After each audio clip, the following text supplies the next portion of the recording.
అదిగో గంగ దగ్గర ఉన్నాయి చూడండి, చూసారా? ఈ బిల్లు 1వ నంబర్ దొంగ. ఎవరిని అడిగి ప్యాడ్లు ముట్టుకున్నావు అసలు? వీటిని ఎలా చేసావో చూడు, మొత్తం మురిగ్గా చేసేసావు. సాగర్, ఆవేశపడకు. అంతగా అరవాల్సిన అవసరం ఏముంది? అసలు తను ఎందుకు తీయాలి వాటిని? ఆ మాటే ప్రశాంతంగా అడగొచ్చు కదా. గంగా, తల్లి సాగర్ వస్తువు నువ్వు ఎందుకు తీసావు? అది నేనేమో. అరే నేను చెప్తున్నాగా, సాగర్ మీద కోపం తీర్చుకోవడానికి తన సాగర్ ప్యాడ్లు దొంగలించింది. నేనేం దొంగతనం చేయలేదు. ఓహో అలాగా? దొంగతనం చేసింది చాలగా దబాయిస్తున్నావా మమ్మల్ని? ఈ పిల్ల వల్ల అన్నీ నాశనం అయిపోతాయి. ఏమైంది? మీ అందరికి ఎందుకు ఇలా గోల చేస్తున్నారు? తను ఏం చేసిందో చూడు నాన్నగారు. మీరు నాకు పుట్టినరోజు గిఫ్ట్ గా క్రికెట్ కిట్ గిఫ్ట్ గా ఇస్తే తను ఈ ప్యాడ్లని పాడు చేసేసింది.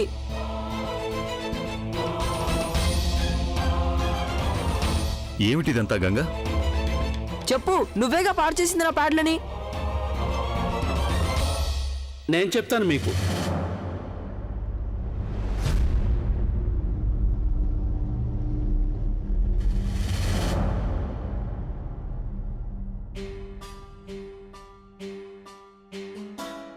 ఇందులో గంగ చేసిన తప్పేం లేదు.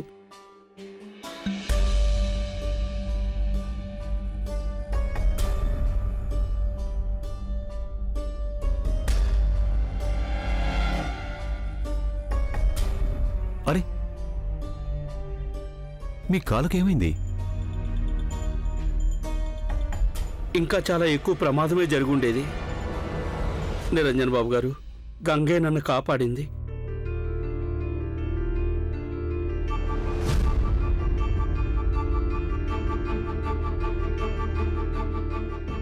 నేను తనకు చదువు చెప్పడానికి వచ్చాను.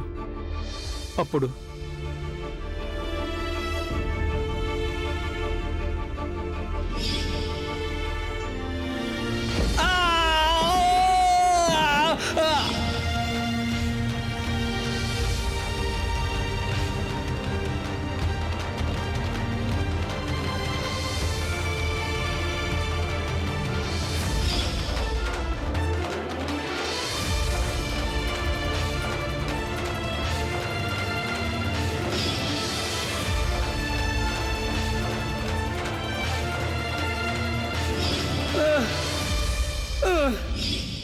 నేను అనుకోలేదు ఈ పిల్ల ఇంత తెలివైందని.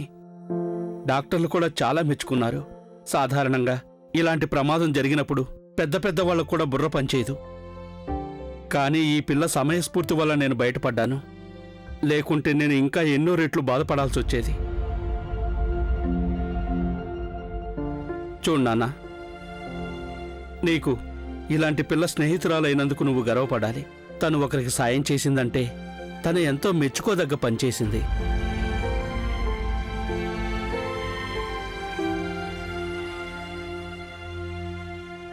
ఇప్పుడు పర్లేదు కదా తిమ్మన్న గారు? అవును లాయర్ గారు, అందుకేగా రాగలిగాను. ఆ సమయంలో గంగ లేకపోతే నా పరిస్థితి ఏమై ఉండేదో ఏమో.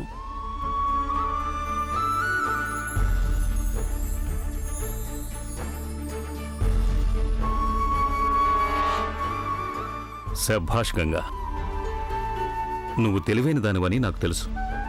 కానీ ఇంతటి తెలివైన దానివని నేను అనుకోలేదు. అది ఇంత చిన్న వయసులో. I'm proud of you.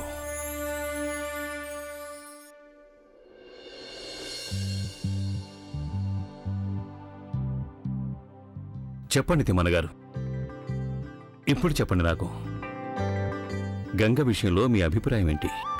ఇంత తెలివైన, గుణవంతురాలైన, ఎంతో మంచి సమయస్ఫూర్తి గల అమ్మాయి నాకు శిష్యురాలవుతుందంటే ఎలా కాదనగలను?